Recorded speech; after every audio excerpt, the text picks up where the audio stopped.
സല്ലല്ലാഹു അലൈഹി വസല്ലമ തങ്ങൾ പറഞ്ഞ ഒരു ഹദീസ് നിങ്ങൾ കേൾക്കണേ. ഇദാ സമിഅതുമുൽ മുഅദ്ദിന ഫഖൂലു മിസ്ല മാ യഖൂൽ. മുഅദ്ദിൻ ബാങ്ക് വിളിക്കുമ്പോൾ അതുപോലെ നിങ്ങളും ഏറ്റു പറയണേ. സുമ്മ സല്ലു അലയ്യ. ആ ബാങ്ക് വിളിച്ചതിന് ശേഷം എൻ്റെ മേൽ നിങ്ങൾ ഒരു സ്വലാത്ത് ചൊല്ലണേ. സുമ്മ സല്ലല്ലാഹു അലൈഹി അൽ വസീല. പിന്നീട് എനിക്ക് വേണ്ടി നിങ്ങൾ ഒരു സ്വലാത്ത് ചൊല്ലണേ. ആ സ്വലാത്തിന് ശേഷം എനിക്ക് വേണ്ടി നിങ്ങൾ അല്ലാഹുവിനോട് വസീല തേടണേ. എന്താണ് വസീല എന്ന് പറയട്ടെ? സ്വർഗത്തിലെ ഉന്നതമായ സ്ഥാനമാണ്. എനിക്ക് ആ സ്ഥാനത്തിലെത്താൻ കൊതിയാണ് സഹാബ. ആ വസീല എന്ന സ്ഥാനത്തിന് അർഹനാകാൻ ഞാൻ കൊതിക്കുകയാണ്. അതുകൊണ്ട് മുസ്ലിം ഉമ്മത്തെ, ബാങ്ക് വിളിച്ചതിന് ശേഷം നിങ്ങൾ എൻ്റെ പേരിൽ ഒരു സലാത്ത് ചൊല്ലി എനിക്ക് വേണ്ടി ആ ഉന്നതമായ സ്ഥലത്തിന് വേണ്ടി ദുആ ചെയ്യണേ. അതാണ് അല്ലാഹുമ്മ ആതിഹിൽ വസീല വൽ ഫളീല വബഅത്ഹു മഖാമൻ മഹ്മൂദൻ അല്ലദീ വഅദ്ത. നമ്മൾ ദുആ ചെയ്യുന്നതാണ്. അല്ലാഹുവേ, ആ സ്ഥലം, ആ വസീല നബിതങ്ങൾക്ക് നീ കൊടുക്കണേ പടച്ചവനെ. നമ്മളൊക്കെ ദുആ ചെയ്യണം. അപ്പൊ നബി സല്ലല്ലാഹു അലൈഹി വസല്ലമ തങ്ങൾ നമ്മളോട് ദുആ കൊണ്ട് വസിയത്ത് ചെയ്തിട്ട് ആ വസിയത്ത് നമ്മൾ തട്ടിക്കളയല്ലേ? ബാങ്ക് വിളിക്കുമ്പോൾ സംസാരിച്ച് ആ ദുആ നമ്മൾ തട്ടിക്കളയാണ്. ആ ഒരു മഹത്തായ ഒരു ഉത്തരവാദിത്തം നമ്മൾ തട്ടിക്കളയാണ്. അതുകൊണ്ടാണ് അലിയാര് തങ്ങൾ പറഞ്ഞത്, അൽ ഹദീസ് ഇൻദൽ അദാൻ യുഹ്ബിതു അമല 30 സന. അൽ ഹദീസ് ഇൻദൽ മയ്യിത് യുഹ്ബിതു അമല 30 സന. മയ്യത്ത് വീട്ടിൽ പോകുമ്പോൾ, മയ്യത്ത് കാണുമ്പോൾ നിങ്ങൾ ദുആ ചെയ്യണേ. ദുആ ചെയ്തിട്ട് നിങ്ങൾ മയ്യത്തിന്റെ നന്മകൾ മാത്രം പറയണേ. അവിടെ ഇരുന്ന് ലോകകാര്യങ്ങളോ പഞ്ചായത്ത് കാര്യങ്ങളോ രാഷ്ട്രീയ ചർച്ചകളോ നിങ്ങൾ നടത്തരുതേ. അങ്ങനെ നടത്തിയാൽ നിങ്ങളുടെ 30 വർഷത്തെ അമലുകൾ നഷ്ടമാകും. മയ്യത്ത് വീട്ടിൽ പോരുന്നിട്ട് പഞ്ചായത്ത് കാര്യവും അദ്വാനിയുടെ കാര്യവും മോഡിയുടെ കാര്യവും അമിത്ഷായുടെ കാര്യവും പറയാനല്ല മയ്യത്ത് വീട്. അവിടെ പോയി ചർച്ച ചെയ്യാൻ പാടില്ല. മയ്യത്തിന്റെ നന്മകൾ പറയണം, മയ്യത്തിനോട് ദുആ ചെയ്യണം. മയ്യത്ത് ഒരു വീട്ടിൽ ചെന്നാൽ ആ മയ്യത്ത് പൊക്കി നോക്കിയിട്ട് അല്ലാഹുമ്മ ഗഫിർ ലി ഫുലാൻ ഇബ്നു ഫുലാൻ വഫ്സഹ് ലഹു ഫീ ഖബ്രിഹി വനവ്വിർഹു ഫീഹി വഖ്ലുഫ്ഹു ഫിൽ മഹ്ദിയീൻ അല്ലാഹുമ്മ ഗഫിർ ലനാ വലഹു. അങ്ങനെ ദുആ ചെയ്യണം. നബിതങ്ങൾ പഠിപ്പിച്ചതാണ്. നമ്മൾ മയ്യത്ത് വീട്ടിൽ പോയിട്ട് പൊക്കി നോക്കും. പൊക്കി നോക്കി വലിയ പരിചയമുള്ളവനാ. പൊക്കി നോക്ക വേണമെങ്കിൽ എപ്പോഴായിരുന്നു സംഭവം, എങ്ങനെയായിരുന്നു സംഭവം, ആ കണ്ണ് തെള്ളിയിരിക്കാണല്ലോ, നീ ഒന്നോ അമർത്തി അടയ്ക്കാഞ്ഞെന്തായിരുന്നു, വായൊന്ന് നല്ലപോലെ ഒന്ന് കൂട്ടിക്കെട്ടാഞ്ഞെന്തായിരുന്നു. കൊട്ടേഷൻ വിടാനാണ് ഇവൻ വരുന്നത്. മയ്യത്തിന്റെ കൊട്ടേഷൻ വിടാൻ. ഒരു സഹോദരൻ മരിച്ചാൽ ആ മയ്യത്തിന്റെ അരികിൽ നിന്ന് അവൻ ആത്മാർത്ഥത ദുആ ചെയ്യണം, അല്ലാഹുമ്മ ഗഫിർ ലി ഫുലാൻ ഇബ്നു ഫുലാൻ. അത് മയ്യത്ത് കാണുമ്പോൾ ഇവൻ ചെയ്യേണ്ട ദുആയാണ്. അല്ലാഹു ഈ സഹോദരനെ പുറത്തോട് പടച്ചവനെ, അല്ലാഹു ഇവന് നീ ഒരു പകരക്കാരനെ സ്ഥാപിക്കണേ പടച്ചവനെ. ഇവന്റെ ഖബർ നീ വിശാലത നൽകണേ പടച്ചവനെ. അവനും ഞങ്ങൾക്കും നീ പുറത്തു തരണേ അല്ലാഹു. ഞങ്ങളെ നീ സ്വർഗത്തിൽ എത്തിക്കണേ പടച്ചവനെ. ഈ ദുആ ഒരു മയ്യത്ത് വീട്ടിൽ മയ്യത്തെ കാണാൻ പോകുന്ന ഓരോ വ്യക്തിയും ചൊല്ലണം. അല്ല മൊയ്ലിയാർ മാത്രം അൽഫാത്തിഹ ബിസ്മില്ലാഹിർ റഹ്മാനിർ റഹീം എല്ലാവരും ഇരിക്കുന്നു പറഞ്ഞ മൊയ്ലിയാർ ദ്വാരക്കല്ല. നമ്മൾ ഈ മയ്യത്ത് കാണാൻ പോകുന്ന ഓരോ വ്യക്തിയും ആ മയ്യത്തിന്റെ അരികിൽ നിന്ന് ദുആ ചെയ്യണം. ദുആ ചെയ്യാന്ന് പറഞ്ഞാൽ കൈപൊക്കി പിടിച്ചിട്ട് വലിയ ബഹളത്തോട് ദ്വാരക്കണ്ട. കൈപൊക്കുമ്പോൾ അങ്ങനെ നിന്നുകൊണ്ട് തന്നെ അല്ലാഹുമ്മ ഗഫിർ ലി ഫുലാൻ ഇബ്നു ഫുലാൻ വഫ്സഹ് ലഹു ഫീ ഖബ്രിഹി വനവ്വിർഹു ഫീഹി വഗ്ഫിർ ലനാ വലഹു വഖ്ലുഫ്ഹു ഫിൽ മഹ്ദിയീൻ. മലയാളത്തിൽ പറഞ്ഞാലും മതി, അല്ലാതെ പോയി പൊക്കി നോക്കിയിട്ട് അന്യ അങ്ങനെ പോകരുത് കേട്ടോ. എന്നിട്ട് ആ മയ്യത്തിന്റെ കുടുംബക്കാരനെ വിളിക്കണം. ആരാ മരിച്ചത്? വാപ്പാണോ മരിച്ചത്? മോനെ വാ. അവന്റെ കൈക്ക് പിടിച്ചിട്ട് നെഞ്ചി തടവിട്ട് അല്ലാഹു അജ്റക വഹസന ഗസാക വഫർ ലിമയ്യതി. അല്ലാഹു നിനക്ക് എൻ്റെ വാപ്പാടെ വിയോഗത്തിൽ നീ ദുഃഖിക്കുന്ന നിനക്ക് അല്ലാഹു ഉന്നതമായ കൂലി തരട്ടെ, എൻ്റെ മയ്യത്തിന് അല്ലാഹു തആല പുറത്തു കൊടുക്കട്ടെ എന്ന് പറഞ്ഞിട്ട് അവനെ സമാശ്വസിപ്പിച്ചുകൊണ്ടൊരു ദുആ ചെയ്യണം അവന്റെ കൈക്ക് പിടിച്ചിട്ട്. ഇതൊന്നും ഇന്ന് നമ്മൾ ചെയ്യാറില്ല. എപ്പോഴായിരുന്നടാ മരിച്ചത്? എപ്പോഴാ മെഡിക്കൽ കോളേജ് വെച്ചായിരുന്നോ? എങ്ങനെയായിരുന്നു സംഭവം? അപ്പൊ ആരാ വണ്ടിയായിട്ട് വന്നത്? അവിടെ ആരുണ്ടായിരുന്നു ഐസിയുല്? ഇതാണ് ഒരു മയ്യത്ത് മരിച്ചു കിടക്കുന്ന മരിച്ച ആള് മരിച്ച്. ഇനി ആളെ കുറിച്ച് അങ്ങനെ ചോദിക്കാൻ പോണ ഈ സഹോദരന്റെ ഈ മരിച്ച വ്യക്തിയുടെ കുടുംബത്തിലുള്ള ഒരു വ്യക്തിയെ വിളിച്ചിട്ട് ഒരു സമാധാനത്തിന്റെ വാക്കല്ലേ പറഞ്ഞു കൊടുക്കേണ്ടത്? സഹോദര, നിനക്ക് അള്ളാഹ് പുറത്തു തരട്ടെ, അദ്ദേഹത്തിന്റെ വിയോഗത്താൽ നീ ദുഃഖിക്കുന്നുണ്ട്, അള്ളാഹു ആ മയ്യത്തിന് പൊറുക്കട്ടെ, നിനക്ക് ഉന്നതമായ കൂലി നൽകട്ടെ, ഒരു സന്തോഷ വാർത്ത. ആരത് പറയുന്നത്? അവിടെ മയ്യത്തിന്റെ വീട്ടിൽ പോയി ആവശ്യമില്ലാത്ത സംസാരങ്ങൾ. അതുകൊണ്ട് മയ്യത്തിന്റെ അരികിൽ പോയി സംസാരിച്ചാൽ 30 വർഷത്തെ അമലുകൾ നമുക്ക് നഷ്ടപ്പെട്ടു പോകുമത്രേ. അൽ ഹദീസു ഇൻദൽ മഖാബിർ, മഖ്ബറയിൽ പോയി മയ്യത്തടക്കുന്ന സ്ഥലത്ത് പോയി, ആ ഖബർസ്ഥാനിൽ പോയി, ഖബർ വെട്ടുന്ന സ്ഥലത്ത് പോയി അനാവശ്യമായ സംസാരങ്ങൾ നിങ്ങൾ നടത്തിയാൽ 30 വർഷത്തെ അമലുകൾ നിങ്ങൾക്ക് ഡിലീറ്റായി പോകുമത്രേ. വഅന്തും ലാ തശ്ഉറൂൻ, നിങ്ങൾ പോലും അറിയില്ല ആ അമൽ നിങ്ങൾക്ക് നഷ്ടപ്പെട്ടു പോവുകയാണ്. ഖബർ കുഴിക്കുന്നവന് പോലും ഇന്ന് മരണത്തെ പേടിയില്ല, ഖബർ കുഴിക്കുന്നവന് പോലും മലക്കുൽ മൗത്തിനെ പേടിയില്ല. ഔറത്തും കാണിച്ച് തട്ടുമടി കൊടുത്ത് കട്ടം പീടിയും വലിച്ചുകൊണ്ട് ചീത്ത വിളിച്ച് തെറി പറഞ്ഞ് അസഭ്യവാക്കുകൾ പറഞ്ഞുകൊണ്ടാണ് ഇന്ന് ഖബർ കുഴിക്കുന്നത്. ഒരു കാര്യം പോലും ആ ഖബർ കുഴിക്കുന്ന വ്യക്തിയോട് പറയാൻ പറ്റൂല. ഉടനെ പിക്കാസ് എടുത്ത് വേണമെങ്കിൽ നമ്മുടെ തലക്കിട്ടൊരു കൊത്തു ചെയ്യും. ശരി, ഇങ്ങോട്ട് നീക്കടാ ഖബർ, ഇങ്ങോട്ട് നീ ഇങ്ങോട്ട് ഇറങ്ങി വാ, എന്റെ വാപ്പാടെ ഖബർ ഞാനാ കുഴിച്ച, നീ ഇങ്ങോട്ട് ഇറങ്ങി കുഴി. ചീത്ത അഭിപ്രായം പറയാൻ നമ്മളെ വേണമെങ്കിൽ അതിനകത്തിട്ട് അവൻ മണ്ണിട്ട് മൂടും. അതുകൊണ്ട് പറയാൻ പോരുത്. ആ ചങ്ങാതിക്കാണെങ്കിലോ ഖബർ കുഴിക്കുന്നതിനെങ്കിലും ഒരു മഹത്വം വേണ്ട. പടച്ചവനെ, ഈ ഖബർ കുഴിക്കാത്ത ഞാനും നാളെ വീഴും. മൻ ഹഫറ ഹുഫറൻ ലി അഖീഹി ഫഖദ് വഖഅ ഫീഹി. ഒരാൾക്ക് വേണ്ടി ഖബർ കുഴിച്ചാൽ അവൻ ആ ഖബറിൽ വീഴുമെന്നാണ് ഹദീസ്. അപ്പൊ അതുകൊണ്ട് ഇതേപോലെ ഞാനും നാളെ വീഴും. അതുകൊണ്ട് നമ്മൾ ഇതിനൊരു മഹത്വം കൽപ്പിക്കണം. നമ്മുടെ ഒരു സഹോദരനെ വെക്കുന്ന ഖബറാണ്. പടച്ചവനെ, നാളെ ഇതായിരിക്കുമല്ലോ. ഖബർ കണ്ടിട്ട് സഹാബാക്കൾ നബിയും പൊട്ടിക്കാരന്റെ സംഭവമുണ്ട്. ഖബർ കുഴിക്കുന്ന കണ്ടിട്ട് ഖബറിന്റെ മണ്ണെടുത്ത് പിടിച്ചിട്ട് പൊട്ടിക്കരഞ്ഞിട്ട് ആ മണ്ണ് മൊത്തം കണ്ണുനീര് കൊണ്ടുവന്ന് കുതിർന്ന സംഭവങ്ങളുണ്ട്. ഇവിടെ ഖബർ കുഴിച്ചിട്ട് അയാളുടെ കൽബൊക്കെ കടുപ്പായി പോയി, കരിങ്കല്ല് പോലെ ആയിപ്പോയി. ഇനി എന്ത് കരയാനാ ഇതിനകത്ത്? എന്ത് കരയാനാ? ഞങ്ങളുടെ പള്ളിയിൽ ഒരാൾ ഖബർ കുഴിച്ചുള്ളൂ, 17,000 മയ്യത്തടക്കിയിട്ടുണ്ടെന്ന്. 17,000 മയ്യത്തടക്കാണ്. അപ്പൊ അങ്ങനെ ബഹുമാനമുള്ള സഹോദരങ്ങളെ, ആ ഖബറിന്റെ അടുക്കൽ പോയിട്ട് നമ്മൾ ആവശ്യമില്ലാത്ത സംസാരിക്കരുത് കേട്ടോ. സംസാരിക്കല്ലേ, നമ്മുടെ ഈമാൻ നഷ്ടപ്പെടും, നമ്മുടെ അമൽ നഷ്ടപ്പെടും, നമ്മൾ ചെയ്ത ഇബാദത്തുകളൊക്കെ നമുക്ക് വേസ്റ്റ് ആയിട്ട് പോകും. അതുകൊണ്ട് അവിടെ നമ്മൾ സംസാരിക്കാൻ പാടില്ല. അപ്പൊ മസ്ജിദിൽ നമ്മൾ ഒഴിവാക്കേണ്ട കാര്യങ്ങളാണ്. നബിയുനാ റസൂലുള്ളാഹി സ്വല്ലല്ലാഹു അലൈഹി വസല്ലമ തങ്ങൾ വീണ്ടും പറയുകയാണ്, ജന്നിബൂ മസാജിദകും സിബിയാനകും, നിങ്ങൾ മസ്ജിദിൽ നിങ്ങളുടെ കുട്ടികളെ കൊണ്ടുപോകരുതേ. നബിയുനാ റസൂലുള്ളാഹി നമ്മുടെ കുട്ടികളെ കൂടിയിട്ട് മസ്ജിദിൽ കൊണ്ടു പള്ളിക്ക് നിസ്കരിക്കാൻ. അവനെങ്ങാനും പിടിച്ചാൽ നിൽക്കും അവിടെ, ഇവിടെ നിർത്തിയിട്ട് ആയിരിക്കും വാപ്പ നിസ്കരിക്കുന്നത്. സുജൂദി പോകുമ്പോ അവൻ 3ാമത്തെ സഫിന്റെ ഇടയിലായിരിക്കും. ഇവന്റെ മൊബൈൽ എടുത്തോണ്ട് അങ്ങോട്ട് പോകും, അവന്റെ വാച്ച് എടുത്ത് ഇങ്ങോട്ട് വരും. സുജൂദി തൊപ്പി പോയി ആ തൊപ്പി എടുത്ത് തിരിച്ചെടുത്ത് വെക്കും. ഈ ചങ്ങാതി കൊച്ചു പയ്യ ഇങ്ങനെ കറങ്ങിക്കൊണ്ടേയിരിക്കും. എല്ലാരും നിസ്കാരം ബാത്തിലായില്ലേ? മൊയിലിയാരുടെ അടുത്തെങ്ങാനും പോയാൽ ഡ്രൈവറിന് കേടുപാട് പറ്റിയ വണ്ടി മൊത്തം ആക്സിഡന്റ് ആവൂലേ? ഈ കൊച്ചുകുട്ടികളെ കൊണ്ട് പള്ളിക്കകത്ത് പോകാൻ പാടുണ്ടോ? അല്ലെങ്കിൽ അടക്കി ഒതുക്കി മൂലിരിക്കണം, അവിടെ ഇരുന്നോണെന്ന് പറയണം. ഇനി ഇവ ഈ ചങ്ങാതി ഈ കൊച്ചുകുട്ടി അങ്ങോട്ടും ഇങ്ങോട്ട് തിരിയുന്ന കണ്ടിട്ട് ഇവൻ കൈക്ക് പിടിച്ചോട്ടാക്കും, ഇങ്ങോട്ടാക്കും. 3 പ്രാവശ്യം അല്ലെങ്കിൽ അവന് നിസ്കാരം പോയില്ലേ? ചങ്ങാതി കൊണ്ട് നബിയുനാ റസൂലുള്ളാഹി തങ്ങളത് കൊണ്ടാണ് പറഞ്ഞത്, ജന്നിബൂ മസാജിദകും സിബിയാനകും, നിങ്ങളുടെ കുട്ടികളെ നിങ്ങൾ മസ്ജിദിൽ നിന്ന് മാറ്റി നിർത്തണേ. ഉമർ റളിയല്ലാഹു തആല അൻഹു ഇദാ റആ സിബിയാനൻ യൽഅബൂനൽ മസാജിദ ലറബഹും ബിൽ മിഖ്ഫഖി ഐ അദ്ദിറതി. കുട്ടികൾ പള്ളിയിൽ ഓടുന്നത് ഉമർ റളിയല്ലാഹു തആല അൻഹു കണ്ടാൽ അദ്ദേഹത്തിന്റെ കയ്യിലുള്ള വടി കൊണ്ടോ തുണി കൊണ്ടോ കുട്ടികളെ അടിക്കുമായിരുന്നു.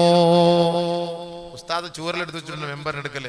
എന്തിനാണ് ഈ കുട്ടികൾ റമദാൻ മാസത്തിൽ അടിയുണ്ടാക്കുമ്പോ അടിക്കാൻ വേണ്ടിട്ട് ചൂരല്.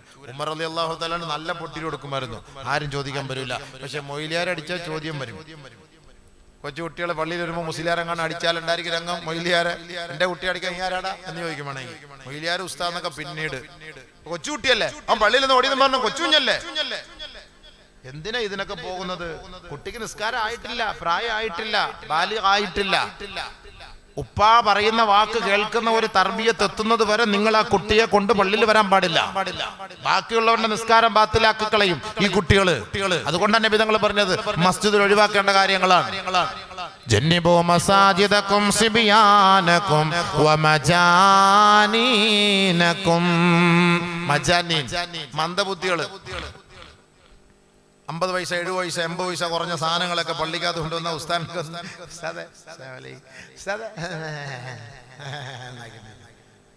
നമ്മള് മലക്കളൊന്നും അല്ലല്ലോ നമ്മളറിയാതെ ചിരിച്ചു പോയാൽ ബാക്കി എല്ലാവരും നിസ്കാരം ബാത്തിലാവൂലേ? ആരെങ്കിലും ഈ കുട്ടികളെ എത്ര മന്ദബുദ്ധികളെ പള്ളിക്കകത്തൊന്ന് പ്രശ്നം ഉണ്ടാക്കുന്നത് അറിയോ നിങ്ങൾക്ക്? എത്ര മന്ദബുദ്ധികൾ കൊണ്ടുവരാൻ പാടില്ല. അവർക്ക് നിസ്കാരം ഇല്ലല്ലോ, അവർക്ക് നിർബന്ധമില്ലല്ലോ നിസ്കാരം. പിന്നെന്തിനാ അവരെ പള്ളിക്ക് കൊണ്ടുവരുന്നത്? അല്ലെങ്കിൽ പള്ളിയുടെ വെളിയിൽ എവിടെയെങ്കിലും മാറ്റി നിർത്തണം, അവിടെ ഇരിക്കാൻ പറയണം. ജന്നിബു മസാജിദകും മജാനീനകും. അങ്ങനെയുള്ള ബുദ്ധി കുറഞ്ഞവരെ മസ്ജിദിലേക്ക് കൊണ്ടുവരാൻ പാടില്ല. വബൈഅകും വശിറാ.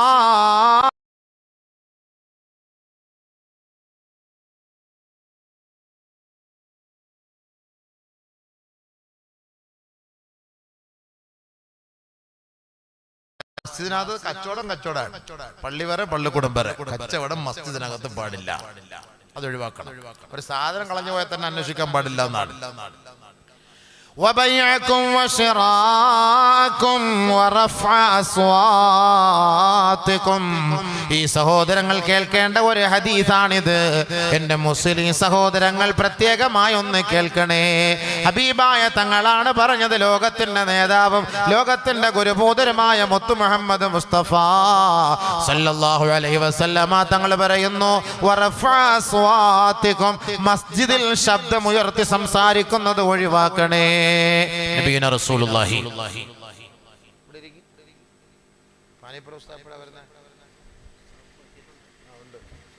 എത്ര മണി വരെ സമയം? പ്രസംഗത്തിന്റെ സമയം 11 മണി വരെ ഉള്ളു.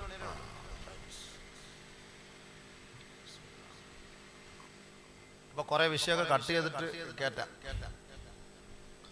തർത്തീബായിട്ടിങ്ങനെ പോകണമെങ്കിൽ ഒരുപാട് സമയം എടുക്കും. കുറച്ചൊക്കെ കട്ട് ചെയ്ത്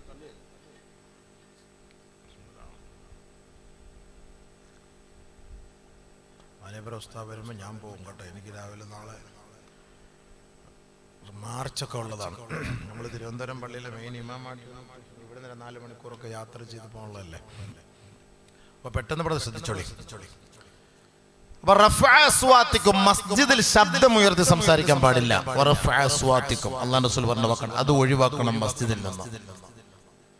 നടക്കുന്ന കാര്യമാണോ? പള്ളി കമ്മിറ്റിക്കാർ തമ്മിൽ അടി ഉണ്ടാക്കുന്ന മസ്ജിദിനകത്ത് വെച്ചിട്ടല്ലേ ഈ വേളം ഉണ്ടാക്കിയിട്ട്?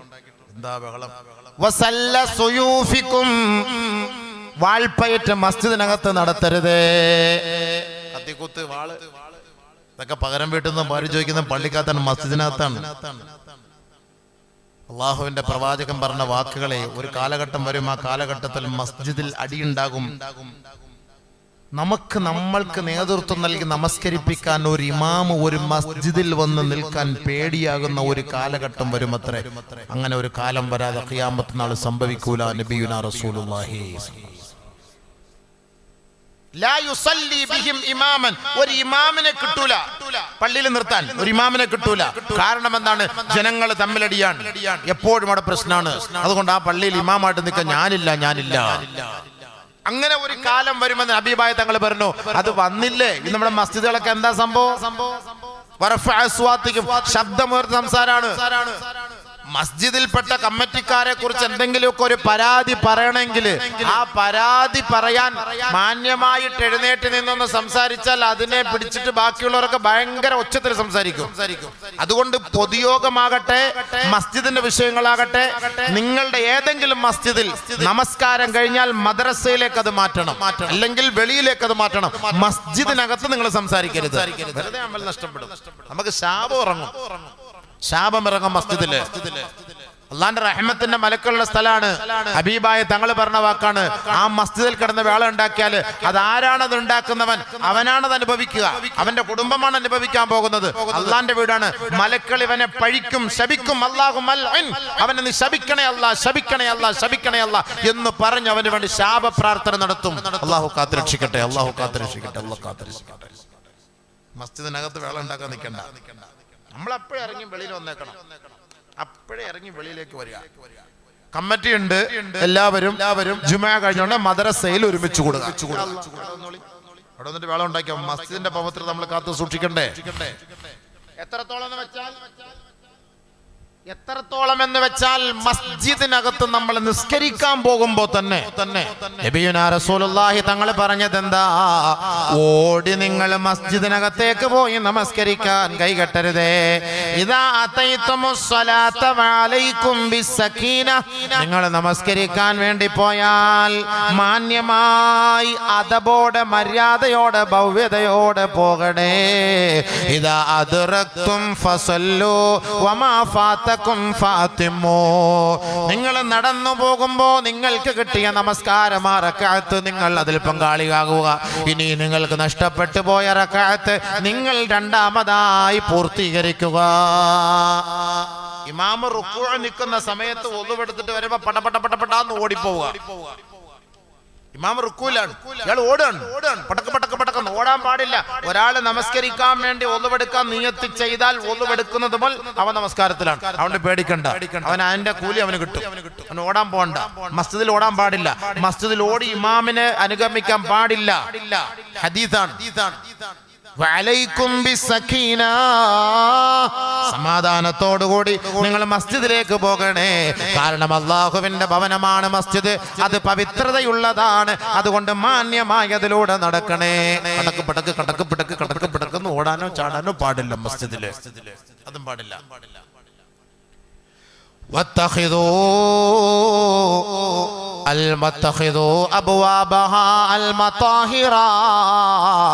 ആ മസ്ജിദും പരിസരവും നിങ്ങൾ വൃത്തിയായി സൂക്ഷിക്കണേ. വെള്ളിയാഴ്ച രാവിലും അതിന്റെ പകലിലും നിങ്ങൾ ബഖൂർ പുകയ്ക്കണേ, സാമ്പ്രാണി പുകയ്ക്കണേ. നബിയുനാ റസൂലുള്ളാഹി പള്ളിയിൽ ഓരോ പള്ളിയിൽ കയറി നാറ്റം അടിക്കും സംഭവം. ഈ മുസല്ലയിൽ ചവിട്ടി ഒതുവെടുത്തിട്ട് ചവിട്ടി ആ നാറ്റം. ഏത് പള്ളിയിലെ അബീവേ ഊത് പോയിക്കുന്നത്? പള്ളിയിൽ ഊത് പോയിക്കണ്ടേ? ഇല്ല, പെണ്ണിന്റെ കുറെ ചാമ്പ്രാണി തിരി കൊണ്ട് കത്തിച്ചു കൊണ്ട് വെക്കും, ചാണാത്തി മുഖ്യ സാധനം. അതുകൊണ്ട് ആ ഒരു സൈക്കിൾ തിരി ഉണ്ടോ, അവളിങ്ങനെ ഇരിക്കുന്നതാണ്, അവളെ കണ്ടോണ്ടോ അല്ലാഹു അക്ബർ, അവിടെ മയ്യത്ത് നിസ്കാരവാ. എന്നിട്ട് കത്തിച്ചിട്ട് ആ തിരി അവിടെ കൊണ്ടുവയ്ക്കും, ആ പള്ളിയുടെ ജനലിന്റെ സൈഡിൽ കൊണ്ടുവയ്ക്കും. നമ്മൾ അല്ലാഹു അക്ബർ എന്ന് കൈകെട്ടുമ്പോ അവളുടെ മോന്തയിലോട്ടാ നോക്കുക. ഇതാണ് ഇന്ന് കത്തിച്ചു വെക്കുന്നത്. നല്ല ഊത് വാങ്ങി കത്തിക്ക്. ഗൾഫ് നാട്ടിൽ അറബികൾ കണ്ടില്ല കത്തിക്കുന്നത്. നല്ല ഊത് വാങ്ങിച്ച് കത്തിക്ക്. അതിന്റെ ഉപകരണങ്ങളൊക്കെ കിട്ടുമല്ലോ, നിങ്ങൾ വാങ്ങിക്കൊട്. പള്ളികൾ നല്ല മണം വരട്ടെ, അത്ര വാങ്ങി വെക്ക്. നിസ്കരിക്കുന്നവർ അത് പെരട്ടെ. നിങ്ങൾ വെള്ള വസ്ത്രം ധരിക്കണേ. വെള്ള വസ്ത്രം ധരിച്ച് നിങ്ങൾ നമസ്കരിക്കാൻ പോകണേ. യാ ബനീ ആദമ ഖുദൂ സീനതകും ഇൻദ കുല്ലി മസ്ജിദ്, നിങ്ങളുടെ ഓരോ നമസ്കാര വേളകളിലും നിങ്ങൾ ശുദ്ധിയുള്ള വെടിപ്പുള്ള വസ്ത്രം ധരിക്കണേ ആദമിന്റെ മക്കളെ. രാത്രി കിടന്ന് 3 പ്രാവശ്യം മൂത്രമൊഴിച്ച കൈലി കൊടുത്തോണ്ട സുബഹിസ്കരിക്കാൻ പള്ളിയിൽ പോകുന്നത് ആണമില്ലാത്ത മനുഷ്യൻ. ഈ കയ്യിൽ കൊടുത്തിട്ട് രാത്രി 2 പ്രാവശ്യം ബാത്റൂമിൽ പോയി എന്തായാലും ഒരു ഡ്രോപ്പ്, ഒരു തുള്ളിയൊക്കെ ആയി കാണുമല്ലോ.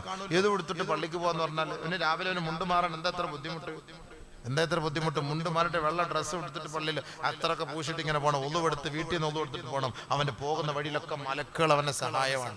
ഓരോ ചുവടുവെപ്പിനും കൂലി കൂടുതലാണ്. ഇത് മസ്ജിദിലാവുമ്പോ സഹോദരിമാരെ, നിങ്ങൾക്ക് നിങ്ങളുടെ നിസ്കാരത്തിനുള്ള അറയിലേക്കാണ് ഇതിന്റെ മൊത്തം മസല. നിങ്ങൾ മനസ്സിലാക്കണം. ഞങ്ങളിപ്പോ വിചാരിക്കും ഞങ്ങൾക്കിപ്പോ പള്ളിയിൽ പോകണോ അതോ ഞങ്ങൾ വീട്ടിനകത്ത് നിസ്കരിക്കാൻ നിങ്ങൾക്ക് ഒരു പ്രത്യേകമായ സ്ഥലം.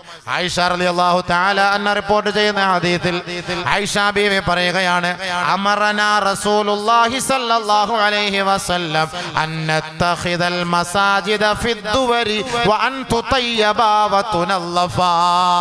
ആയിഷ ബീവി പറയുകയാണ്, നബിയുനാ റസൂലുള്ളാഹി സ്വല്ലല്ലാഹു അലൈഹി വസല്ലം തങ്ങൾ ഞങ്ങൾക്ക് വീടുകളിൽ ഒരു പള്ളി നിർമ്മിക്കാൻ നബി തങ്ങൾ ഞങ്ങളോട് പറഞ്ഞു.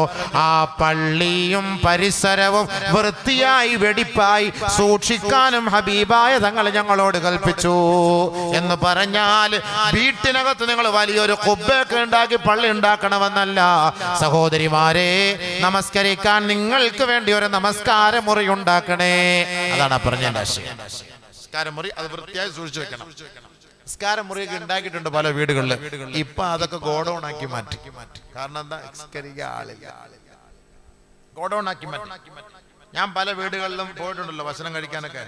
ചെറിയൊരു റൂം ഇങ്ങനെ കർട്ടൻ ഇട്ടടിച്ചിരിക്കും. എന്താ അത് നിസ്കാര റൂമായിരുന്നു ഉസ്താദ്. ഇപ്പൊ അങ്ങനെ അതങ്ങനെ ഉപയോഗിക്കാറില്ല. അതൊക്കെ നോക്കുമ്പോൾ പൊക്കി നോക്കുമ്പോൾ പഴയ ബർമൂട അടിയാധാരമൊക്കെ അതിനകത്ത് ഇരിപ്പുണ്ട്.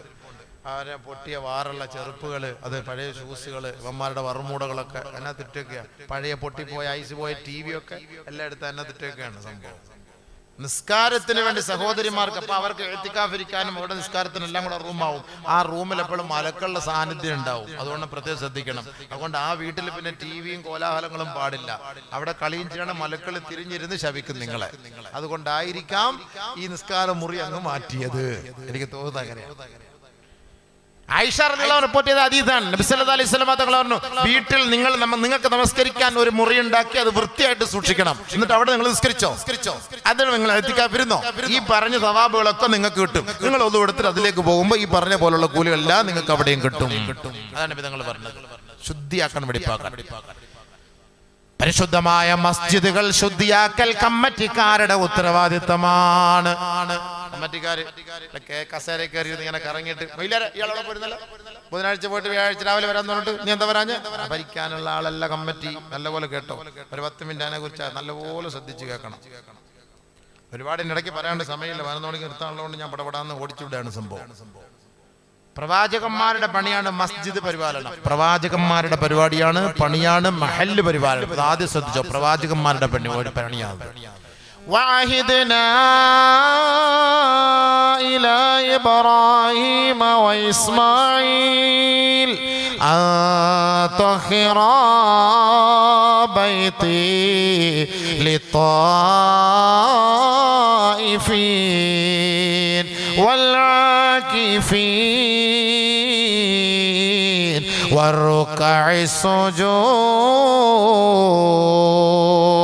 ബഹുമാനപ്പെട്ട ഇബ്രാഹിം നബിയോടും മകൻ ഇസ്മായിൽ നബിയോടും അള്ളാഹുവിന്റെ കൽപ്പനയാ, ഏ ഇബ്രാഹിമേ, ഇസ്മായിലേ, നമസ്കരിക്കാൻ വരുന്നവർക്കും ഇഅ്തികാഫിരിക്കാൻ വരുന്നവർക്കും റുകൂഉം സുജൂദ് ചെയ്യാനും തവാഫ് ചെയ്യാൻ വരുന്നവർക്ക് ഈ മസ്ജിദ് നിങ്ങൾ വൃത്തിയായി വെടിപ്പായി സൂക്ഷിക്കണേ, സൂക്ഷിക്കണേ. അന്തഹിറാ, അവരോട് രണ്ടുപേരോടുമുള്ള കൽപ്പനയാണ്, നിങ്ങളത് വൃത്തിയായി സൂക്ഷിക്കണേ. ബൈത്തി, അതെന്റെ വീടാണ്, എന്റെ വീടാണ്, എന്റെ ഭവനമാ. ഏ കമ്മിറ്റി ഭാരവാഹികളെ, പരിപാലന സമിതി അംഗങ്ങളെ, ഭരണസമിതി അംഗങ്ങളെ, മഹല്ലിൽ കയറിയിരിക്കാൻ കൊതിക്കുന്നവരെ, നിങ്ങളോടാണ് അള്ളാഹു പറഞ്ഞത്, അന്തഹിറാ ബൈത്തി, എന്റെ വീട് നിങ്ങൾ ശുദ്ധിയാക്കണേ, വൃത്തിയാക്കണേ. ബൈത്തി, അല്ലാഹു പറഞ്ഞ വാക്കാണ്. എന്റെ വീടാ പള്ളി, മസ്ജിദ് എന്റെ വീടാണ്.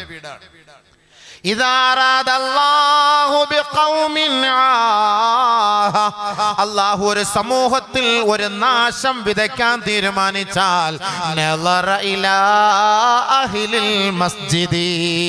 മസ്ജിദ് ഭാരവാഹികളെ നോക്കും, മസ്ജിദ് കമ്മിറ്റി അംഗങ്ങളെ നോക്കും. അവർ നല്ല സ്വഭാവക്കാരും ആ മസ്ജിദിനോടുള്ള ഉത്തരവാദിത്തം നിറവേറ്റുന്നവരുമാണെങ്കിൽ അവരിൽ നിന്നും ആ നാട്ടിൽ നിന്നും അല്ലാഹു ഇറക്കാൻ നിശ്ചയിച്ച ശിക്ഷ അല്ലാഹു ഒഴിവാക്കി കളയുമത്രേ.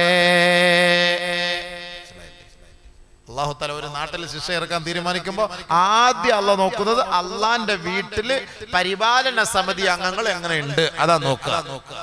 അതാണ് അല്ലാഹു നോക്കുന്നത്. തമ്മിൽ അടിയാണ്, കസേരയ്ക്ക് വേണ്ടി കടിച്ചു കീറാണ്, പരസ്പരം പാരവെപ്പാണ്, കുതിങ്കാല് വെട്ടാണ്, അപ്പുറത്തും ഇപ്പുറത്തും ഒക്കെ പാരയാണ്, തള്ളലാണ്, പുഷിംഗ് ആണ്, പുള്ളിംഗ് ആണ്. ഇതൊക്കെയാണെന്ന് മനസ്സിലാക്കിയാൽ ആ നാട്ടിൽ അള്ളാന്റെ ശിക്ഷ ഇറങ്ങും. ആ നാട്ടിൽ അള്ളാന്റെ ശിക്ഷ ഇറങ്ങുന്നത് ഏറ്റവും വലിയ തെളിവാണ് നമ്മളിപ്പോ കടന്നു ഓടുന്നത്. എല്ലാ പള്ളികളിലും ആളുകളിലും പ്രശ്നങ്ങളാണ്. നാട്ടിൽ പ്രശ്നം, രോഗം, പെട്ടെന്നുള്ള മരണം, ക്യാൻസറുകള്, കടങ്ങള്, ദുരിതങ്ങള്, ദുഃഖങ്ങള്, എല്ലാം കൊണ്ട് ഒരു സമാധാനം ഇല്ല, ഒരു റാഹത്തും ഇല്ല. ദുആ ചെയ്തിട്ട് ഇജാബത്ത് കിട്ടുന്നില്ല, മനസ്സമാധാനം ഇല്ല ഒരു മഹല്ലുകളിലും. നിസ്കരിക്കാൻ പോയാൽ ജുമാ കഴിഞ്ഞ ഉടനെ അടുത്തടി, ജുമാ കഴിഞ്ഞ ഉടനെ ബഹളാണ്, എത്ര പറഞ്ഞാലും കേൾക്കൂല. എന്താ ഈ മസ്ജിദ്? ഈ മസ്ജിദ് ആരുടേതാണ്? ഈ മസ്ജിദിന്റെ പവിത്രത മനസ്സിലാക്കുന്ന ഒരു വ്യക്തി ഈ മസ്ജിദിൽ വന്നിട്ട് വഴക്കുണ്ടാക്കുവോ? അതിന് യോഗ്യരായവരെ പിടിച്ച് പള്ളിക്കകത്ത് കയറ്റിയിരുത്ത്, അയോഗ്യരായവരെ കയറ്റിയിരുത്തിട്ടല്ല ഈ പ്രശ്നങ്ങൾ മൊത്തം ഉണ്ടാക്കുന്നത്. നമ്മൾ മനസ്സിലാക്കണം ആരായിരിക്കണം, ആരാണ് യോഗ്യൻ, ആരാണ് അയോഗ്യൻ. പരിശുദ്ധമായ ഖുർആനിൽ അല്ലാഹു റബ്ബുൽ ഇസ്സത്ത് പറയുകയാണ്, മാ കാന ലിൽ മുശ്രികീൻ അയഅ്മുറൂ മസാജിദല്ലാഹ് ഷാഹിദീന അലാ അൻഫുസിഹിം ബിൽ കുഫ്ർ ഉലൈക ഹബിതത് അഅമാലുഹും വഫിന്നാരി ഹും ഖാലിദൂൻ. മുശ്രിക്കീങ്ങൾക്ക് അല്ലാഹുവിന്റെ മസ്ജിദ് പരിപാലിക്കാൻ അനുവാദമേ ഇല്ല. നമ്മളെന്ന് പരിശോധിക്കുമ്പോൾ നമ്മുടെ മഹല്ലിലെ മുശ്രിക്കീങ്ങളല്ലല്ലോ മസ്ജിദ് പരിപാലിക്കുന്നത്. നമ്മുടെ കമ്മിറ്റി പ്രസിഡന്റ്, സെക്രട്ടറി, 21 ഭാരവാഹികൾ അവർ മുശ്രിക്കീങ്ങളല്ല, എന്നാൽ അവർ മുസ്ലിമീങ്ങളാണ്. മുശ്രിക്കീങ്ങൾ എന്ന് പറയുമ്പോൾ എന്റെ സഹോദരങ്ങൾ ചിന്തിച്ചു പോകുന്നത് ബഹുദൈവ ആരാധകരെ കുറിച്ചാ. അല്ല അല്ല, അത് മാത്രമല്ല. ഒരു ഹദീസ് ഞാൻ പറയുന്നത് സഗൗരവത്തോടെ നിങ്ങളൊന്ന് കേൾക്കണേ. ഹബീബുനാ റസൂലുള്ളാഹി തങ്ങൾ പറയുകയാണ്, മൻ ശരിബൽ ഖംറ ബിന്നഹാർ മാ വല്ല മുശ്രികാ വമൻ ശരിബൽ ഖംറ ബില്ലൈൽ ബാത മുശ്രികാ. ഒരു പള്ളി കമ്മിറ്റി അംഗം പകൽ സമയത്ത് അവൻ മദ്യപിച്ചാൽ അവൻ മുശ്രിക്കായി മാറി. അവൻ രാത്രി മദ്യപിച്ചിട്ടാണ് അവൻ ഉറങ്ങുന്നതെങ്കിൽ അവൻ മുശ്രിക്കായി മാറിയെന്ന് നബിയുനാ റസൂലുള്ളാഹി. അവൻ പള്ളി ഭരിക്കാനോ പള്ളിയുടെ മുറ്റത്തിൽ കയറാനോ പള്ളിയുടെ വരാന്തയിൽ വരാനോ പള്ളിയുടെ ഓഫീസിൽ കയറാനോ അവന് യോഗ്യതയേ ഇല്ല. അവനെ ആരാണോ യോഗ്യതയുള്ളവനായി കണ്ടുപിടിച്ച് ആ പള്ളിക്കകത്തേക്ക് കയറ്റിവിടുന്നത് അത് ഖിയാമത്തിന്റെ അടയാളമായിരിക്കുമെന്ന് ഹബീബുനാ റസൂലുള്ളാഹി. മുശ്രിക്കെന്ന് പറഞ്ഞാല് ശങ്കുണ്ണിയും അയ്യപ്പനും ദേവദാസും ഒന്നുമല്ല. സുലൈമാൻ കാക്ക പള്ളിയുടെ മെമ്പറാ. അവൻ പോയിട്ട് ഒരു സ്കോച്ച് അടിച്ചു, വെള്ളം അടിച്ചു, അവൻ പള്ളിയുടെ മെമ്പറാണ്, ആ പള്ളിയുടെ കമ്മിറ്റിക്കാരനാണ്, അവൻ മുശ്രിക്ക് തന്നെയാണ്. യാതൊരു സംശയമില്ല, യാതൊരു സംശയമില്ല. ബക്കറ്റ് എടുക്കാൻ എന്താ പേടിയിരുന്നു? പള്ളി കമ്മിറ്റിക്കാരെ കുറിച്ച് പറയുമ്പോൾ ആരും പൈസ തരാതെ പോകുന്ന പേടിയാണോ? ഞാൻ തരാൻ പൈസ, സമാധാനപ്പെട്ടവിടെ വെയ്, നിങ്ങൾ എഴുന്നേറ്റ് പോവോ? അങ്ങനെ പിന്നെന്ത് സമാധാനപ്പെടപ്പോ ബക്കറ്റ് അവർ നിറച്ചു തരും, നിങ്ങൾ സമാധാനപ്പെടുക. പറയട്ടെ വിഷയം, ഒരു ദിവസത്തെ പരിപാടിയല്ല. എന്നെ വിളിച്ച് ഇത്രയും ദൂരത്ത് കൊണ്ടുവന്നിട്ട് രണ്ട് കാര്യം പറയാതെ പിന്നെ എന്നാ പിന്നെ വരേണ്ട ആവശ്യമില്ല. സബൂർ സബൂർ ബക്കറ്റൊക്കെ നിറയും അല്ലേ? പറയണ്ട, എന്നാ ബക്കറ്റ് ഒരിക്കട്ടെ. നബി സല്ലല്ലാഹു അലൈഹി വസല്ലം തങ്ങൾ പറഞ്ഞെന്താ? അപ്പൊ ഒരു മുശ്രിക്ക് എന്ന് പറഞ്ഞെന്താ? പകൽ സമയത്ത് ഒരാൾ വെള്ളം അടിച്ചാൽ, കഞ്ചാവ് കഴിച്ചാൽ അവൻ മുശ്രിക്കായി. 40 ദിവസം വരെ അവന്റെ ഒരു ഇബാദത്ത് അല്ലാഹു സ്വീകരിക്കൂല. 40 ദിവസം വരെ. من شرب الخمر أعرض الله عنه 40 ليلة. ഒരാൾ മദ്യപിച്ചാൽ 40 ദിവസം അല്ലാഹു അവനിൽ നിന്ന് തിരിഞ്ഞു കളയുമത്രേ. من شرب الخمر نزع الله من قلوبهم الإيمان. ആരെങ്കിലും മദ്യപിക്കുകയോ കഞ്ചാവ് കഴിക്കുകയോ ചെയ്താൽ അവന്റെ ഖൽബിൽ നിന്ന് അല്ലാഹു ഈമാൻ പറിച്ചു കളഞ്ഞു. ആ 40 ദിവസത്തിനുള്ളിൽ അവൻ മരിച്ചാൽ ഫഹുവ ഫിന്നാർ, അവൻ നരകത്തിന്റെ അവകാശിയാണ്. കാരണം ഈമാനില്ലാത്തവനായി. നഊദു ബില്ലാഹി, അല്ലാഹു കാത്തുരക്ഷിക്കട്ടെ. ചിന്തിക്കണം. പള്ളി കമ്മിറ്റി അംഗങ്ങളിൽ വെള്ളമടിച്ചവനോ പലിശക്കാരനോ ലോട്ടറി കച്ചവടക്കാരനുണ്ടെങ്കിൽ പിന്നെ അവനെ കൊണ്ട് എന്താ ഫായിദ? മസ്ജിദിൽ ബർക്കത്ത് ഉണ്ടാവില്ലല്ലോ. നിസ്കാരം ഇല്ലാത്തവൻ മസ്ജിദിൽ വന്നാൽ, നിസ്കാരം ഇല്ലാത്തവൻ ശാഫിഈ മദ്ഹബ് അനുസരിച്ച് മന്ദറക സലാത്ത ഫഖദ് കഫറ, അവൻ മുശ്രിക്കാണെന്നാണ്. നിസ്കാരം ഇല്ലാത്തവൻ പിന്നെ കാഫിറെന്ന് പിന്നെ പറഞ്ഞ വാക്കുന്നത്. നിസ്കാരം ഇല്ലാത്തവൻ പിന്നെ മസ്ജിദിന്റെ ഉത്തരവാദിത്തം വഹിക്കാൻ പറ്റുമോ? ആരാ മസ്ജിദിന്റെ ഉത്തരവാദിത്തം വഹിക്കേണ്ടത്? ആരാണ്? ആരെ കയറ്റി ഇരുത്തണം? ഈ മസ്ജിദിൽ അർഹനായവരെ കയറ്റി ഇരുത്താത്ത നിങ്ങൾക്കും അള്ളാന്റെ ഭാഗത്ത് നേടിയാണ്. അതോർത്തോ? നിങ്ങൾ വിചാരിക്കും നമ്മൾ വാല് കേൾക്കുന്ന നിങ്ങള്, വോട്ട് ചെയ്യുന്ന നിങ്ങൾ ഇവരെ കയറ്റിയിരുത്തുന്നു, അവര് നിസ്കാരമില്ല, ഇവര് നിസ്കാരം ഇല്ലെങ്കിൽ നിങ്ങൾക്ക് വെടി കിട്ടും. കാരണം ഒരു അതീത് ഞാൻ പറഞ്ഞുതരാം.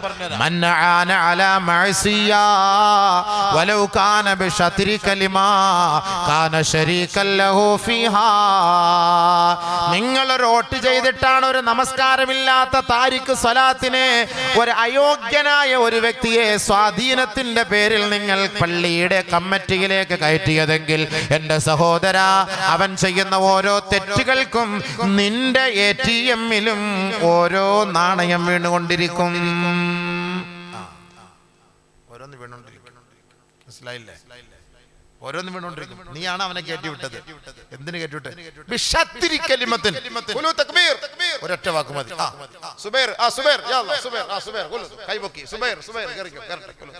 നോക്കുമ്പോ സുബൈർ ചിട്ടി കച്ചവടക്കാരനാണ്, പലിശ കച്ചവടക്കാരനാണ്, അല്ലെങ്കിൽ കവറുപാല് കച്ചവടം, മറ്റേ ഐറ്റം കച്ചവടം. കവറുപാല് സാധാ കവറുപാലല്ല, മറ്റേത് കിറുക്കം വരുന്ന കവറുപാല് കച്ചവടം. എന്റെ കച്ചവടക്കാരാണ്. എല്ലാവരും തക്ബീർ വിളിച്ചു, കൈപൊക്കി, യാ അല്ലാഹ്, കയറ്റിയിരുത്തി.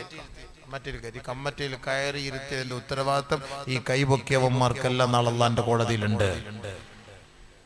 ഞാൻ ചെയ്തിട്ടില്ല, ഞാൻ കട്ടുപാരിയിട്ടില്ല, ഞാൻ മുടിച്ചിട്ടില്ല, ഞാനൊന്നും ചെയ്തിട്ടില്ല, നീ ഒന്നും ചെയ്തിട്ടില്ല. നീ കൈപൊക്കിയത് കൊണ്ടാണ് അവൻ അവിടെ കയറിയത്. നീ എന്തിനു കൈപൊക്കാൻ പോയി? നീ കൈപൊക്കിയത് കൊണ്ട് അവിടെ കയറി. ഒരു ചെറിയ ഒരു വാക്ക് കൊണ്ട് ഒരാൾക്കൊരു തെറ്റിലേക്ക് നീ പ്രചോദനം നൽകിയാൽ, നബിയുനാ റസൂലുള്ളാഹി സ്വല്ലല്ലാഹു അലൈഹി വസല്ലമ തങ്ങൾ പറയുകയാണ്, ഇദാ ളുയ്യത്തിൽ അമാനതു ഫന്തളിരിസാ, അമാനത്ത് നഷ്ടപ്പെട്ടാൽ ഖിയാമത്ത് നാളിനെ നിങ്ങൾ പ്രതീക്ഷിക്കണേ. ഖീല യാ റസൂലല്ലാഹ്, അല്ലാഹുവിന്റെ റസൂലേ, വമാ ഇളാഅതുഹാ, ആ അടയാളം എന്താണ്? എങ്ങനെയാണ് അമാനത്ത് നഷ്ടപ്പെടുത്തുക നബിയേ? ഉടനെ അല്ലാഹുവിന്റെ റസൂൽ മറുപടി പറയുകയാണ്, ഇദാ ഉസ്സിദൽ അംറു ഇലാ ഗൈരി അഹ്ലി ഫന്തളിരിസാ, അനർഹനെ അധികാരത്തിന്റെ കസേരയിലേക്ക് കയറാൻ നിങ്ങൾ ശ്രമിച്ചോ, അതിനുവേണ്ടി പരിശ്രമിച്ചോ, ഖിയാമത്തിനെ നിങ്ങൾ പ്രതീക്ഷിച്ചു കൊള്ളുക. അടയാളം ഇപ്പൊ കണ്ടുകൊണ്ടിരിക്കുന്ന അനർഹന്മാർ അധികാരത്തിൽ കയറി, അത് പള്ളിയിലായാലും മസ്ജിദിലായാലും കേന്ദ്രത്തിലായാലും കേരളത്തിലായാലും എവിടെയായാലും, പഞ്ചായത്തിലായാലും മുനിസിപ്പാലിറ്റി ആയാലും വാർഡിലായാലും എവിടെയായാലും അനർഹൻ അധികാരത്തിൽ കയറി കഴിഞ്ഞാൽ അള്ളാന്റെ ശിക്ഷ ഇറങ്ങും. 6 കാര്യങ്ങൾ വരുന്നതിന് മുമ്പ് അള്ളാഹുവിലേക്ക് നിങ്ങൾ അടുക്കണേ. അതിലൊന്നാമത് നബി തങ്ങൾ പറഞ്ഞു, ഇമാറത്ത സുഫഹാ, വിഡ്ഢികൾ ഭരിക്കുന്ന ഒരു കാലം വരുന്നതിന് മുമ്പ് അള്ളാഹുവിലേക്ക് നിങ്ങൾ അടുത്തു വരയണമേ. ഇന്ന സയഅതി അലന്നാസി സനവാതുൻ ഖദ്ദാദ്, ഒരു കാലം എന്റെ സമൂഹത്തിന്റെ മേൽ സംജാതമാകുമത്രേ. ആ കാലഘട്ടത്തെ കുറിച്ച് അല്ലാഹുവിന്റെ റസൂൽ പറഞ്ഞു, വഞ്ചനയുടെയും ചതിയുടെയും കാലഘട്ടമായിരിക്കും അത്രേ. യുസദ്ദഖു ഫീഹൽ കാദിബു, കള്ളം പ്രചരിപ്പിക്കുന്നവനെയും കള്ളന്മാരെയും സത്യസന്ധന്മാരായി ചിത്രീകരിക്കപ്പെടുന്ന കാലഘട്ടമായിരിക്കും. വയുതമനു ഫീഹൽ ഖായിനു, ചതിയന്മാരെ വിശ്വസ്തനായി അംഗീകരിക്കപ്പെടുന്ന കാലഘട്ടമായിരിക്കും. വിശ്വസ്തന്മാരെ കള്ളന്മാരായി മുദ്ര കുത്തപ്പെടുന്ന കാലഘട്ടമായിരിക്കും അത്രേ. വയതകല്ലമു ഫീഹിം അർവൈബിളാ, ആ കാലഘട്ടത്തിൽ സമൂഹത്തിന്റെ പൊതുവായ കാര്യങ്ങൾ ചർച്ച ചെയ്യാൻ ഒരു സമൂഹം രംഗത്തേക്ക് കടന്നു വരുമത്രേ. ഖീല യാ റസൂലല്ലാഹ്, അല്ലാഹുവിന്റെ റസൂലിനോട് സഹാബത്ത് ചോദിക്കുകയാ, വമർ റുവൈബിളാ, റുവൈബിള എന്ന് പറഞ്ഞാൽ ആരാണ് നബിയേ? യതകല്ലമു ഫീ അംറിൽ ആമ്മ മല്ലം യതകല്ലം ഖബ്ലു, ഇന്നേ വരെ പള്ളിയുടെ തിരുമുറ്റം പോലും കാണാത്തവൻ ഈ പള്ളിയുടെ മുഴുവൻ അംഗങ്ങളുടെയും ഉത്തരവാദിത്തം ഏറ്റെടുത്ത് അവരുടെ പൊതുവായ കാര്യങ്ങളെ ചർച്ച ചെയ്യാനും അവരുടെ കടിഞ്ഞാൻ പിടിക്കാനും കമ്മിറ്റി ഓഫീസിലെ കറക്ക് കസേരയിൽ കയറിയിരിക്കുന്നവൻ, അവനാണ് വഞ്ചകൻ എന്ന് നബിയുനാ റസൂലുള്ളാഹി. ആ കാലം വന്നാൽ അത് വഞ്ചനയുടെയും ചതിയുടെയും കാലമായിരിക്കും സഹാബാ. നബിയുനാ റസൂലുള്ളാഹി ഇന്ന് വരെ പള്ളിയുടെ മുറ്റം കണ്ടിട്ടില്ല, പള്ളിയുടെ മെഹ്റാബിന്റെ പെയിന്റ് എന്താന്ന് പോലും അവനറിയില്ല. ഒന്നും അറിയില്ല.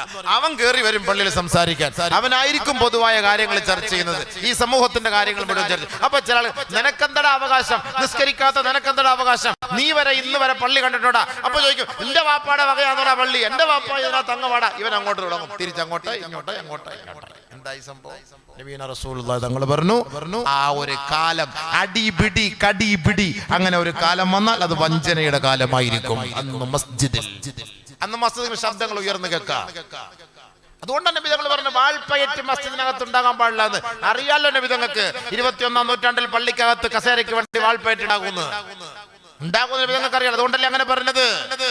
ഒരു കാര്യം ഓർത്തോ, അള്ളാന്റെ റസൂല് നമ്മളെ പഠിപ്പിച്ചിട്ടുണ്ട്, മസ്ജിദ് പരിപാലിക്കുന്നവർ ഒന്നുകിൽ പ്രവാചകന്മാരുടെ കൂലിയുള്ളവരായിരിക്കും.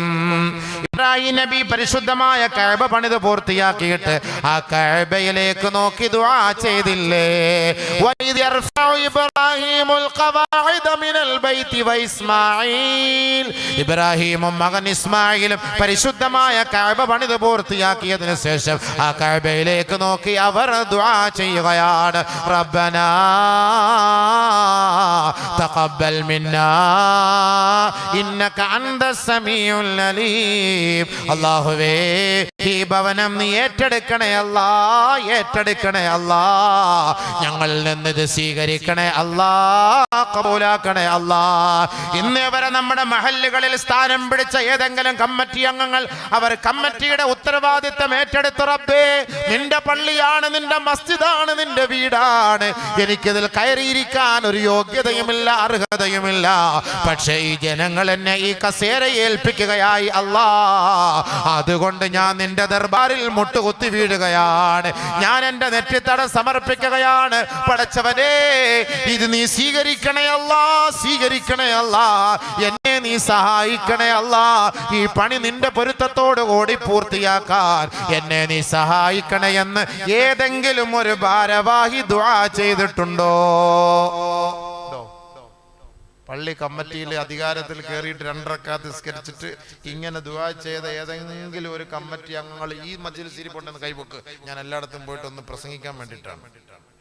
ഒന്ന് കൈപൊക്ക്. കള്ളത്തരം പറഞ്ഞു പൊക്കരുത്, അള്ളാഹ് മോളിൽ നിന്ന് ഇടിയരും. ഇബ്രാഹിം നബി പള്ളി കമ്മിറ്റിയുടെ ഉത്തരവാദിത്തം ഏറ്റെടുത്തപ്പോൾ ചെയ്ത ദുആ അതാണ്. നമ്മള് കസേര കയറിയിരിക്കാനല്ലേ നമുക്ക് ആഗ്രഹം, ദുആ ചെയ്യണ്ടേ? അല്ലാഹ് നിന്റെ ഉത്തരവാദിത്തം 2 വർഷം എന്നെ ഏൽപ്പിച്ചു, എനിക്ക് ഇനി ഉറക്കമില്ലാത്ത ദിവസങ്ങൾ പടച്ചവനെ, എന്തെങ്കിലും ഒരു ബൾബ് പീസായി പോയാല്, ബാത്റൂമിന്റെ കുറ്റി പോയാല്, പടച്ചവൻ നീ എന്നോട് ചോദിക്കുമല്ലോ പടച്ചവനെ. എത്ര പള്ളിയുടെ ബാത്റൂമിന്റെ കുറ്റിയാ പോയി കിടക്കുന്ന? ഏതെങ്കിലും കമ്മിറ്റിക്കാർ അന്വേഷിക്കണം. ക്ലോസറ്റ് വെള്ള ക്ലോസറ്റ് ആയിരുന്നു, മഞ്ഞ കളറായി. ഇന്ന് വരെ തിരിഞ്ഞു നോക്കുന്നുണ്ടോ? ഫ്ലഷ് വർക്ക് ചെയ്യുന്നില്ല, ബാത്റൂമില് വർക്ക് ചെയ്യുന്നില്ല, ഡോറിന് 4-3 ഓട്ടയുള്ളത്. ഇവൻ ചുയിങ്കം വാങ്ങിക്കൊണ്ട് പോയി ചുയിങ്കം നിന്നിട്ട് അത് ഒട്ടിച്ചു വയ്ക്കുകയാണ്. ചുയിങ്കം ഒട്ടിച്ചു വയ്ക്കുക കാണാതിരിക്കാൻ. നമ്മ അപ്പുറത്തുനിന്നോണ്ട് നോക്കും, സ്കാനും ചെയ്ത് നോക്കും ആരാ അതിനകത്ത് ഇരിക്കുന്നതെന്ന്. ചെലന്തി വല പിടിച്ച് മൊത്തം കിടക്കാണ്. തൊപ്പിയില്ലാതെ പോയി തിരിച്ചു വരുമ്പോൾ തൊപ്പിയോട് കൂടി ഇറങ്ങിയവരാണ്. മൊത്തം ആവരണം ചെയ്തിരിക്കുന്ന തൊപ്പിയാണ് സംഭവം. മൊത്തം ബാത്റൂമിന് കക്കൂസിന്റെ ബാത്റൂമിനകത്ത് നല്ലൊരു ബക്കറ്റ്, ഒരു ബക്കറ്റ് സോപ്പ് പൊടി മേടിച്ചാൽ ഫ്രീ ആയിട്ടൊരു ബക്കറ്റ് കിട്ടും. ആ ബക്കറ്റെല്ലാം മേടിച്ച് അതുമില്ല, ആർക്കും വേണ്ടാത്ത കരിയോയിൽ ബക്കറ്റ്, അതും കീറിയത് മൂടും പറഞ്ഞത് അതെല്ലാം കൂടെ കൊണ്ട് വള്ളിക്കകത്ത് വെച്ചിരിക്കുകയാണ്. വെള്ളം ഒഴിക്കുന്നതോറും അടി കൂടെ ഇങ്ങനെ ചോർന്നൊളിച്ചോണ്ടിരിക്കുകയാണ്, പൈപ്പ് ഓണാക്കുന്നതോറും ചോർന്നൊളിച്ചോണ്ടിരിക്കുകയാണ്. എന്നിട്ട് അതിനകത്തിരിക്കുന്ന മഗ് അത് 2ആയിട്ട് ഓപ്പറേഷൻ ചെയ്തത്, അതെടുക്കുമ്പോൾ പകുതി അങ്ങോട്ട് പകുതി ഇങ്ങോട്ട്, ബാക്കി നമ്മുടെ ഉള്ളിലേക്ക്. ഇത് നോക്കാൻ ഏതെങ്കിലും കമ്മിറ്റിക്കാരുണ്ടോ? ഇവനെ അള്ള വിടുവോ? ഇവനെ അള്ള വിടുവെന്നാണോ നിങ്ങളുടെ ലക്ഷ്യം? മസ്ജിദ് തഹിറ, ശുദ്ധിയാക്കണം. പ്രസിഡന്റ് പോയിട്ട് ക്ലോസറ്റ് കഴിവ്, സെക്രട്ടറി പോയിട്ട് ക്ലോസറ്റ് കഴിവ്, 21 കമ്മിറ്റി അംഗങ്ങൾ പോയിട്ട് ബാത്റൂം കഴുകി കാണിച്ചുകൂടെ മാതൃക. കറക്കാസേരിയിരുന്ന് കറങ്ങിട്ട് ലിസ്റ്റ് എടുത്തിട്ടുണ്ടല്ലോ, നാളെ മൂലത്തിൽ അള്ളാഹു കമ്പി കയറ്റും, മൂലത്തിൽ കമ്പി കയറ്റും. വെറുതെ പറഞ്ഞല്ല, ഹദീസ് ഞാൻ ഓതി തരാം. ഇദാ ജമഅല്ലാഹുൽ അവ്വലീന വൽ ആഖിരീൻ, നാളെ ആഖിറത്തിൽ എല്ലാ മനുഷ്യരെയും ഒരുമിച്ച് കൂട്ടപ്പെടുന്ന ദിവസത്തിൽ ലികുല്ലി ഖാദിരിൻ ലിവാഉൻ യൗമൽ ഖിയാമ, ഓരോ ഉത്തരവാദിത്തം ഏറ്റെടുത്ത മനുഷ്യ അവന്റെ 13 വർഷത്തിന്റെ കാലയളവിൽ, 3 വർഷത്തിന്റെ കാലയളവിൽ, 10 വർഷത്തിന്റെ കാലയളവിൽ, 5 വർഷത്തിന്റെ കാലയളവിൽ നിന്നെ കൊണ്ട് ഭരണീയർ അനുഭവിച്ച നെഞ്ചവേദനയും ദുഃഖത്തിന്റെയും പേരിൽ യുൻസബു ഇൻദസ്തിഹി അല്ലാഹു അവർക്കൊരു കൊടി നാട്ടി കൊടുക്കുമത്രേ ലികുല്ലി ഗാദിരിൻ ലിവാ ഓരോ വഞ്ചകന്മാർക്കും കൊടി അല്ലാഹു കൊടുക്കുമത്രേ ആ വഞ്ചനയുടെ ബിഖദിരി ഗദ്റതിഹി അവന്റെ വഞ്ചനയുടെ തോതനുസരിച്ചാണ് 3 വർഷമാണ് അവൻ ഈ മസ്ജിദിന്റെ ഉത്തരവാദിത്വം വഹിച്ചുകൊണ്ട് ഈ സമുദായത്തെ വഞ്ചിച്ചതെങ്കിൽ ആ 3 വർഷത്തിന്റെ കൊടിയാണ് യുൻസബു ഇൻദസ്തിഹി അവന്റെ മൂലത്തിലാണ് അത് തിരികെ കയറ്റുക അവന്റെ പരിസരത്തുകൂടെ നടന്നു പോകുമ്പോ ഇവൻ ഈ മൂലത്തിലെ കൊടിയുമായിട്ട് കുത്തിപ്പിടിച്ച് വേദന കൊണ്ട് നിലവിളിക്കുമ്പോ ആളുകൾ ചോദിക്കും മൻ ഹാദാ ആരാണിവൻ ഫയുഖാലു പറയപ്പെടും ഹാദാ ഗദറത്തു ഫുലാൻ ഇബ്നു ഫുലാൻ ഇന്ന പള്ളിയിലെ പൈസ അടിച്ചു മാറ്റിയവനാണ് ഇന്ന മക്ബറയിലെ പൈസ അടിച്ചു മാറ്റിയവനാണ് ഇന്ന മദ്രസയിലെ പൈസ അടിച്ചു മാറ്റിയവനാണ് ഇന്ന ഉസ്താദിന്റെ പണം അടിച്ചു മാറ്റിയവനാണ് ഇന്ന പൊതു ഖജനാവിലെ പണം അടിച്ചു മാറ്റിയവനാ എന്ന് അവന്റെ മുന്നിൽ ജനങ്ങൾ പറഞ്ഞുകൊണ്ട് അവനെ പരിഹസിച്ചു കൊണ്ടുപോകുമത്രേ നടന്നു നൂരാൻ പറ്റൂല ഭയങ്കരമായിട്ട് പൈപ്പ് അള്ള കയറ്റി വിടുന്നത് നൂരാൻ പറ്റൂല സാധനം കുനിച്ച് കൃത്യം കൊണ്ട് കയറ്റി വിട്ടുകൊടുക്കും യുൻസബു ഇൻദസ്തിഹി അവന്റെ മൂലത്തിൽ കയറ്റുന്ന അതീത അല്ലേ വെറുതെ ആന്നോ കർക്കസരെ കുറച്ച് നാള് നല്ല കുഷ്യൻ സീറ്റ് ഇരുന്നല്ലേ കേറട്ടെ അല്ല ഇരുന്ന് സൂചിച്ചല്ലേ ചിന്തിച്ചിട്ടുണ്ടോ മസ്ജിദിന്റെ കാര്യം ചെലന്തി പോലെ പിടിച്ചെടുക്കുന്നു ആ കാർപ്പറ്റ് സുജൂദി പോകുന്നവൻ മൊത്തം അലർജി ആയിട്ട് എഴുന്നേക്കുന്നത് ഒരു കുഴപ്പമില്ലാത്ത സുജൂദിന് എഴുന്നേക്കുമ്പോ അള്ളാഹു അവിടെ തൂറി ഇവിടെയും തൂറി ആകെ നശിച്ച് ഒരു വാക്വം ക്ലീനർ വാങ്ങിച്ചു കൊടുത്തൂടെ ബൾബ് കത്താതെ എത്ര ദിവസമായി ആ ക്ലോക്ക് ഓരോ പള്ളിയിലും പോയി ക്ലോക്ക് നോക്കുക അബീവേ എപ്പോഴും 11:25 ഒരു സമയത്ത് കൃത്യസമയമില്ല അതിനകത്ത് എപ്പോ നോക്കിയാലും ഒരു ബാറ്ററി വാങ്ങിയിടാൻ തന്നെ കൊണ്ടാകുന്നില്ല പിന്നെ ഇയാൾ എന്നാത്തിനാ ഇതിനകത്ത് കയറിയിരിക്കുന്നത് എന്തിനാ ഈ കമ്മിറ്റിയുടെ ഉത്തരവാദിത്തം എന്തിനാ നിങ്ങൾ മഹലിൽ കെട്ടി ഇതിന് കടിപിടി കൂടുന്ന എന്തിനാ പൈസ അടിച്ചു മാറ്റാൻ അല്ല പിന്നെ വരന്ത് റോളിംഗ് ഈ 3 വർഷം കൊണ്ട് റോളിംഗ് നടക്കും ഓർത്തോ പള്ളിയിൽ ഖിദ്മത്ത് ചെയ്യുക എന്ന് പറഞ്ഞാൽ ഈമാനിക പവർ വേണം ഈമാനിക പവർ ഇല്ലാത്തവൻ പള്ളിയിൽ ഖിദ്മത്ത് ചെയ്യാൻ പാടില്ല പള്ളിയുടെ ഉത്തരവാദിത്തം വഹിക്കാൻ പാടില്ല പള്ളിയിലെ ഇമാറത്തുൽ മസ്ജിദ് പള്ളിയുടെ ഭരണത്തെക്കാളും നിങ്ങൾ ഇനി നാട്ടുകാർക്ക് ചാപ്പാട് കൊടുക്കുന്നവരാണ് കമ്മിറ്റി ഞങ്ങൾ കഞ്ഞി വെച്ച് കൊടുക്കുന്നവരാണ് സമൂസ കൊടുക്കുന്നവരാണ് ഞങ്ങൾ നോമ്പ് കഞ്ഞി കൊടുക്കുന്നവരാണ് നോമ്പ് തുറപ്പിക്കുന്നവരാണ് ഇതൊന്നും പറഞ്ഞിട്ട് കാര്യമില്ല ഇതിനേക്കാൾ ശ്രേഷ്ഠമാണ് ആദ്യം ഈമാൻ അല്ലാഹയെ വിശ്വസിക്കണം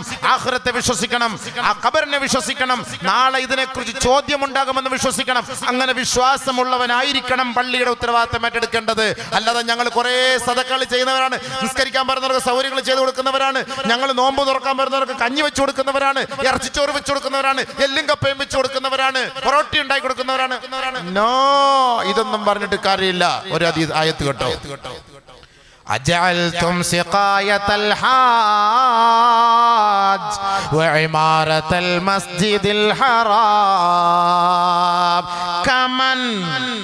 كمن آمن بالله واليوم الآخر وجاهد في سبيل الله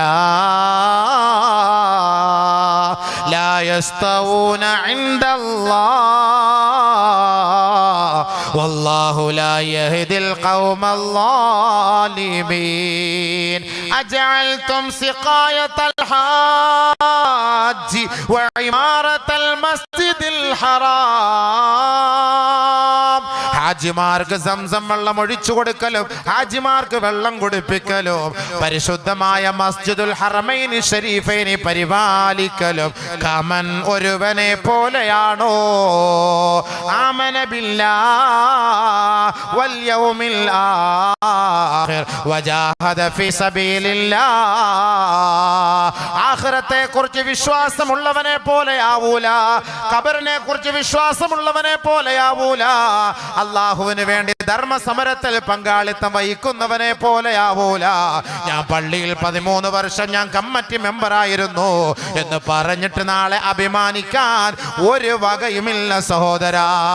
നമസ്കാരമില്ല, നിനക്ക് നിരീശ്വരവാദിയായിരുന്നു, ഇസ്ലാമിനെ തള്ളിപ്പറഞ്ഞവനായിരുന്നു, 55 വർഷം ഭൗതികമായ തലത്തിൽ ജോലി ചെയ്തിട്ട് നമസ്കാരമില്ലാതെ കമ്മിറ്റിയുടെ കസേരയിൽ കയറിയിരുന്നിട്ട് ഇബാദത്തില്ല, നമസ്കാരമില്ല, പള്ളിക്ക് വേണ്ടി ധാരാളം ഖിദ്മത്ത് നീ ചെയ്യുന്നുണ്ടാകാം.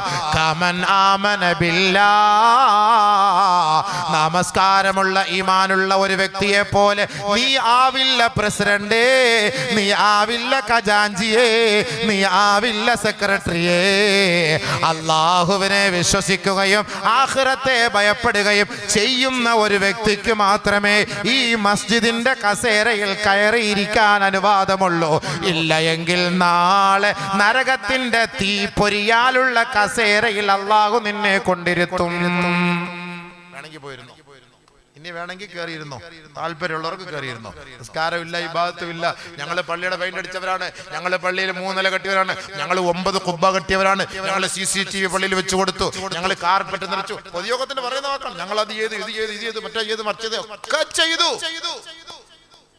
അപ്പൊ സുബൈറാക്ക് എഴുന്നേറ്റ് വയ്ക്കും, അല്ല നിനക്ക് നിസ്കാരം ഉണ്ടോ? ഞങ്ങൾ നിസ്കരിച്ചില്ലല്ലോ, എന്താണോ ഞങ്ങളിവിടെ പള്ളിക്ക് വേണ്ടി ഇതെല്ലാം ചെയ്തു, എന്താ കുറവ് വന്നത് ഇവിടെ? എന്താ കുറവ്?